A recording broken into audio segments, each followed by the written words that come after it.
Merci beaucoup, Monsieur Carlos Moreno, pour cette présentation très concentrée et rapide, à haut débit. Je vais céder la parole à Maître Cécile Dautrillo, qui va changer l'optique sur le sujet et nous présenter la problématique sous l'angle juridique. Je vous laisse la parole. Merci beaucoup. Voilà, c'est parfait. Merci à vous. Bonjour à tous et merci beaucoup à Daniel Vendre et à toute l'équipe de la chaire cyberdéfense des écoles de Saint-Cyr pour l'organisation de ce colloque. Alors c'est vrai qu'on vient de le voir avec Monsieur Moreno, il est important, compte tenu des enjeux démographiques, environnementaux, en matière de pollution, de gestion des ressources également, que ce soit l'eau, l'énergie, l'électricité, etc., de développer les villes intelligentes, et c'est d'ailleurs très concrètement sur le terrain ce qui se passe. Alors c'est vrai que le problème aussi, c'est que comme on fait un usage massif, la ville intelligente engendre nécessairement un usage massif des nouvelles technologies, ça augmente nos vulnérabilités. C'est ce que nous allons voir ensemble au niveau justement juridique, notamment, et comment la loi répond à ce que la loi est un facteur qui permet d'assurer la cybersécurité, en quelque sorte, des villes intelligentes. Alors c'est vrai que, comme je vous le disais, pour permettre de gérer tous ces flux de population notamment, la ville connectée va permettre l'usage de nombreux services, va permettre une réactivité importante, pour permettre aux personnes de mieux pouvoir vivre dans la ville. Mais ça pose aussi une question majeure de société. Est-ce que le progrès, est-ce que c'est un élan vers le pire, comme disait Sioran? Est-ce que le progrès est un élan vers le pire? C'est-à-dire, est-ce que réellement les risques sont maîtrisés en matière de ville intelligente? Pas véritablement. En réalité, on le voit très concrètement, il y a une augmentation massive des données qui vont être collectées, des données des citoyens. Pour pouvoir bénéficier des services de la ville intelligente, on va mettre à disposition énormément de capteurs avec des points d'accès Wi-Fi, donc qui va permettre de vous géocaliser un peu partout. Ça va permettre un traçage extrêmement précis des personnes. Il va y avoir une surveillance en fait généralisée, ce qui bien évidemment n'est pas sans poser de problème, parce que nos données personnelles, ce ne sont pas seulement les éléments qui permettent de nous identifier directement, indirectement, comme nos dates, noms, lieu de naissance, etc., numéro de carte d'identité. Ce sont aussi nos comportements, nos habitudes de vie. Et on va pouvoir déterminer très précisément le profil comportemental de chaque personne par l'utilisation de ces services qui, bien évidemment, pose pas véritablement un problème dans l'usage qui en est fait, mais comment tout cela pourrait être détourné éventuellement. Alors c'est vrai qu'on va augmenter l'usage des nouvelles technologies et forcément on va aussi augmenter le terrain de jeu en quelque sorte des cybercriminels qui vont pouvoir, par le biais de cet usage massif des nouvelles technologies, perpétrer des atteintes au système d'information. Et on va voir comment la loi peut apporter une réponse par rapport à ça. Alors, il y a deux en fait enjeux majeurs. Il y a deux enjeux majeurs au niveau des villes technologiques, des villes intelligentes. C'est tout d'abord la protection des systèmes, comme je vous le disais, les atteintes aux systèmes d'information qui pourraient être perpétrées par les cybercriminels, mais également la protection des données. Cette protection des données qui va s'effectuer aussi à trois niveaux, au niveau de la confidentialité, au niveau de la durée de conservation de ces données et au niveau de la finalité des traitements qui vont permettre de collecter, de stocker et d'analyser en fait ces données. Alors, ce sont des enjeux très importants. Est-ce que la loi est réactive par rapport à ces risques? Oui, elle l'est, puisqu'on a vu que dernièrement, très récemment, une loi du 24 juillet dernier a permis d'augmenter en fait les peines concernant les atteintes au système de traitement automatisé des données. On est passé à des amendes beaucoup plus fortes de 60 000 €. Il y a clairement une volonté du législateur de prendre à la mesure de ces risques et de les sanctionner. Alors, est-ce que ça va suffire? Quelles sont aussi les responsabilités en matière d'usage des services qui seront proposés par la ville intelligente dans la mesure où on va recouper une pluralité d'acteurs? Tout d'abord la ville, bien évidemment, au niveau de l'utilisateur citoyen et au niveau des fabricants, des entreprises qui vont se positionner, là encore de manière massive, sur le développement des objets connectés, notamment en matière de ville intelligente. Alors, qui va être responsable? On ne peut pas non plus plus exclure tout risque lié à ces usages, parce qu'on voit en réalité que 25% des capteurs ne seraient pas fiables. C'est une étude américaine qui a été réalisée notamment en matière de santé, c'est-à-dire que les mesures qui sont prises pour déclencher une action sur l'environnement ne sont pas fiables à 100%, ce qui n'est pas une surprise, mais il y a quand même un manque de fiabilité assez important. Donc, qui sera responsable en cas de dommages causés? Est-ce que ce sera la ville intelligente? Est-ce que ce sera l'utilisateur citoyen? Ou est-ce que ce sera le fabricant de ces capteurs, de ces puces, de ces objets divers pour collecter nos données? Tout d'abord, la ville, bien évidemment, pourra être responsable, ça c'est clair. Le code pénal, c'est une responsabilité qui peut être à la fois administrative et pénale, bien évidemment, à la condition toutefois que les services qu'elle met en place, les fonctionnements qu'elle assure, puissent faire l'objet d'une délégation de service public. Et à partir de ce moment où cette condition est réalisée, on va pouvoir engager la responsabilité pénale de la ville, comme n'importe quel citoyen, par le biais des infractions qui sont proposées par les textes, ne serait-ce que l'homicide involontaire ou la pollution au niveau des eaux, les risques en matière de gestion d'énergie, etc. Donc ça, c'est tout à fait possible. Ensuite, pour l'utilisateur citoyen, après tout, lui ne fait qu'utiliser ce service. Il n'est pas à l'origine de la fabrication et de la mise à disposition de ces services par la ville intelligente. Est-ce qu'il pourrait être responsable en cas de dommages? En fait, tout à fait. Alors, beaucoup de personnes, je me suis beaucoup amusée, je vous avoue, en préparant ce colloque, parce que j'ai lu beaucoup de choses qui peuvent être dites sur ces objets intelligents qui ont la capacité, en fait, en fonction des données collectées, de déclencher une action adaptée à leur environnement. Et certaines personnes vont jusqu'à se demander, est-ce que, justement, on ne devrait pas créer un statut d'objet autonome par rapport à ces objets dits intelligents, dans la mesure où on estime qu'ils pourraient un jour présenter des risques importants, voire prendre le pouvoir. Alors là, soyons sérieux, il n'y a absolument pas de statut particulier à créer pour ces objets-là, parce que c'est déjà très bien réglementé par la loi. Et je sais qu'il y a certains fantasmes où les objets prendraient le pouvoir, mais nous n'en sommes pas encore là. Vous avez toute une littérature, tous des films, Terminator, Matrix, etc., qui sont développés sur ces questions. En droit, on a la tête beaucoup plus froide et les pieds sur terre. On prévoit tout à fait, en fait, la responsabilité des personnes qui mettent en place ces objets intelligents. Et donc, l'utilisateur ne les met pas en place, mais il peut être responsable en tant que gardien. Tout simplement, il est gardien de la chose. C'est un article très connu des juristes qui est le trait de 184 du Code civil, où vous êtes responsable non seulement des dommages que vous causez, mais également des objets que vous avez sous votre garde. Donc, si jamais une action est malencontreusement déclenchée par un objet connecté ou autre et que vous en avez la garde, c'est vous qui serez responsable. Alors, c'est un peu rude, me diriez-vous, et le fabricant dans cette histoire? Bien, le fabricant aussi peut très bien être responsable au titre de la responsabilité des objets défectueux, qui est prévu à l'article 1386-1 du Code civil. À partir du moment où il a mis en place cet objet et que, comme je vous le disais, il y a un problème de fiabilité des capteurs, on pourrait voir sa responsabilité engagée en cas de mauvais paramétrage de ces objets qui déclencherait, pareil, une action inappropriée. Par exemple, je ne sais pas, un bateau ou une voiture qui devrait franchir un passage et une barrière qui s'abaisse au moment même où le véhicule traverse en fait cette voie, bien évidemment, le fabricant pourrait être responsable. C'est d'autant plus intéressant que c'est une responsabilité sans faute, c'est-à-dire à partir du moment où il a mis cet objet en circulation, il est responsable. Par contre, il a tout de même la faculté de pouvoir s'exonérer pour des risques de développement. C'est-à-dire que s'il prouve, au moment où cet objet a été commercialisé, qu'il existait des risques qui n'étaient pas connus en matière scientifique ou technique, eh bien, il ne pouvait pas le savoir, et dans ce cas-là, il pourrait s'exonérer de sa responsabilité. C'est une porte de sortie pour lui. Alors ensuite, je crois que c'est allé un peu vite, j'ai fait un petit tour parce que c'est intéressant de voir quelle est la cybersécurité proposée par les différents États, et j'ai pris une ville par continent. On le sait qu'en France, on a une législation extrêmement protectrice pour les atteintes au système de traitement automatisé des données. On a la loi Godefrein depuis 1988. Je vous le disais que les peines ont été relevées très récemment au mois de juillet.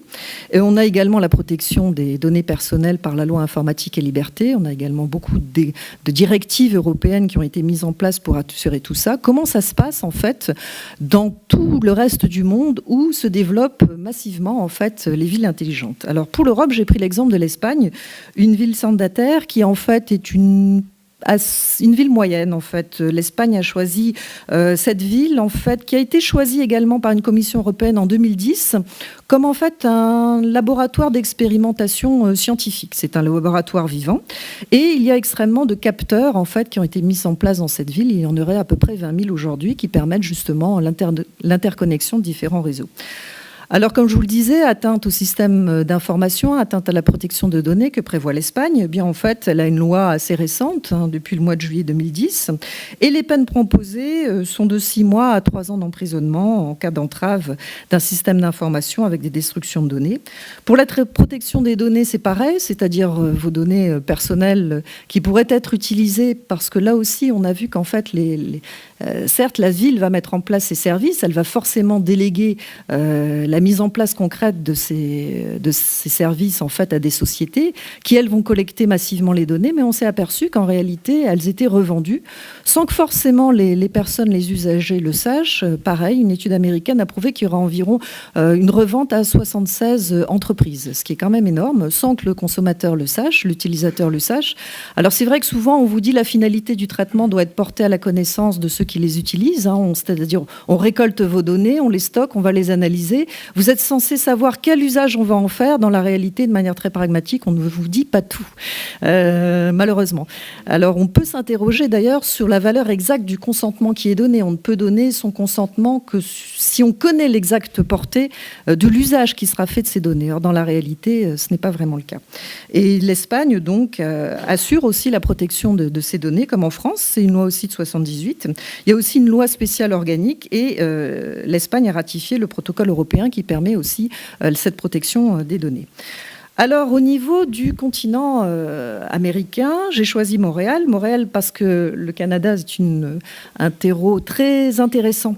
Ils sont très en avance sur beaucoup de points, que ce soit à la fois au niveau législatif, mais aussi au niveau de l'analyse des comportements et notamment en matière pénale et de la justice. Même s'ils ont une loi plus récente en matière de cybercriminalité qui existait, en fait, il y avait déjà des articles qui existaient dans le code pénal criminel, mais il y a eu récemment, en fait, une loi qui est entrée en vigueur le 10 mars dernier, qui a réactualisé en fait toute cette répression des atteintes informatiques. Comme vous le voyez, il y a un article du Code pénal qui prévoit une utilisation non autorisée d'ordinateurs avec une atteinte aux données, 10 ans de prison au maximum. Vous voyez, c'est très variable en fonction des États. Il y a effectivement également une protection des données qui est assurée par une loi constitutionnelle, une loi aussi sur la protection des renseignements personnels numériques qui date du 1er juillet 1983. On n'est pas loin de 1978 pour nous, et l'existence d'un commissaire de protection à la vie privée, monsieur Daniel Thérien. Donc, a priori, la cybersécurité des villes intelligentes serait garantie au Canada.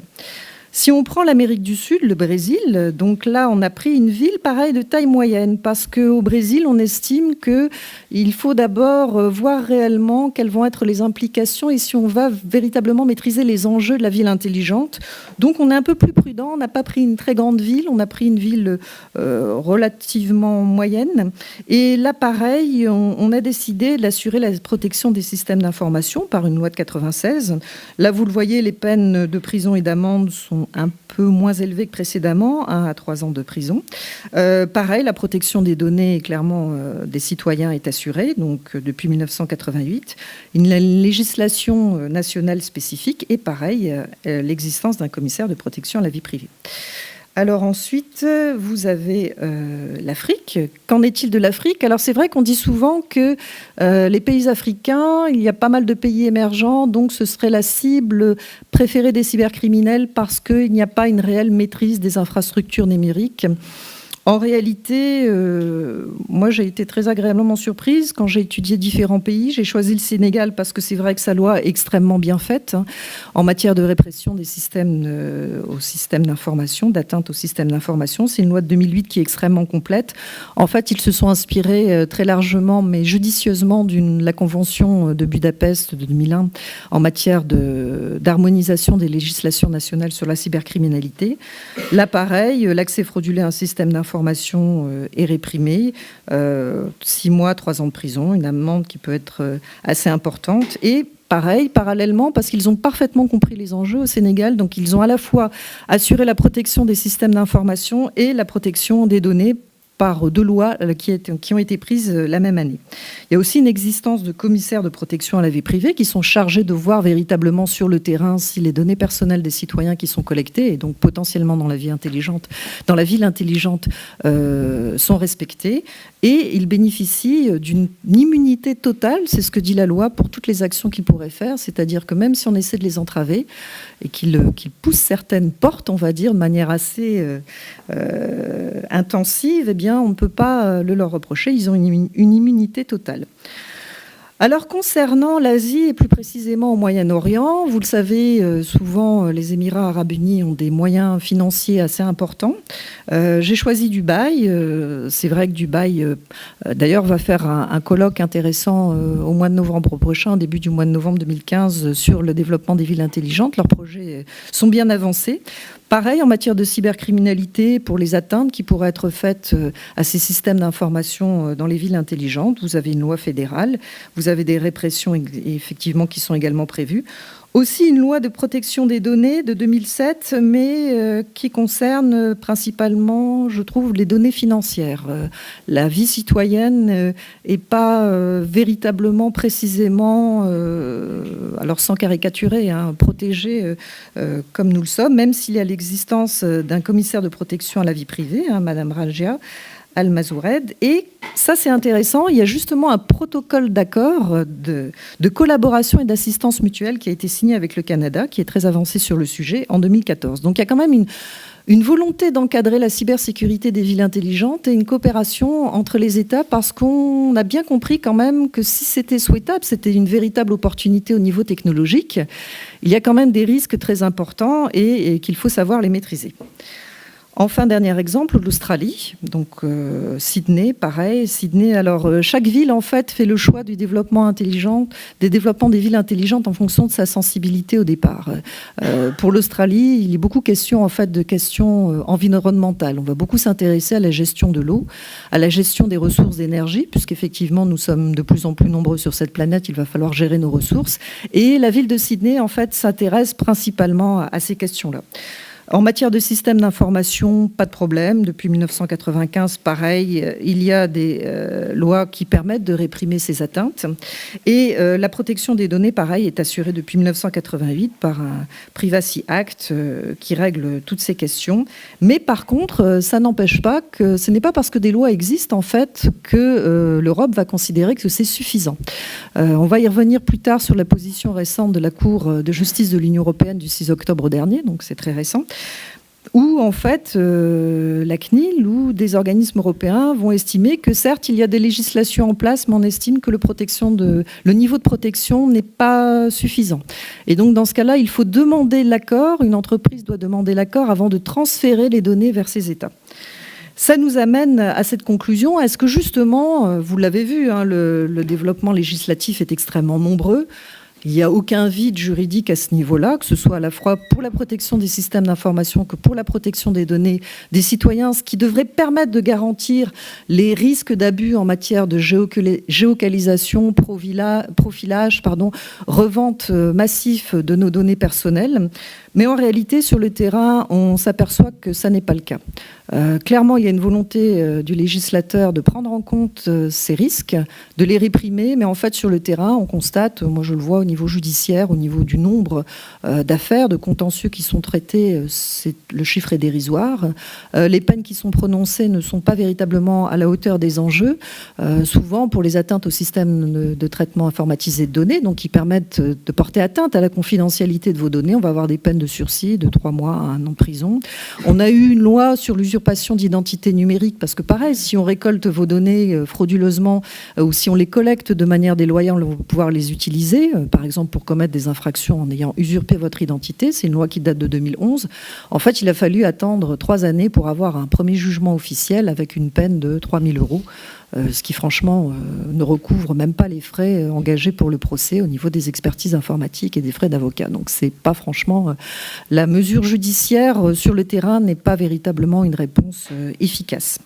Alors qu'est-ce qu'il faut faire? Parce que c'est vrai qu'il y a des projets de loi qui sont encore développés et là je dirais que c'est très intéressant parce qu'on assiste vraiment à une ambivalence. C'est-à-dire que d'un côté, on va avoir des décisions européennes. Je vous parlais de la Cour de justice de l'Union européenne du 6 octobre dernier qui a dit attention, le transfert des données vers les États-Unis, nous on estime que la décision qui avait été prise par la Commission européenne de 2010, qui estimait qu'en fait le niveau de protection offert par les États-Unis était suffisant du fait du Safe Harbor, nous, cette soi-disant sphère de sécurité, nous ne sommes pas d'accord, nous l'invalidons, nous estimons que ça ne protège pas suffisamment nos données personnelles. Mais parallèlement à cela, vous allez avoir le projet de loi sur la loi numérique donc de 2015 qui devrait être présenté par le Premier ministre Manuel Valls prochainement, qui en fait prévoit l'open data, c'est-à-dire un accès généralisé et massif à nos données. Donc il y a clairement une ambivalence de ce côté-là.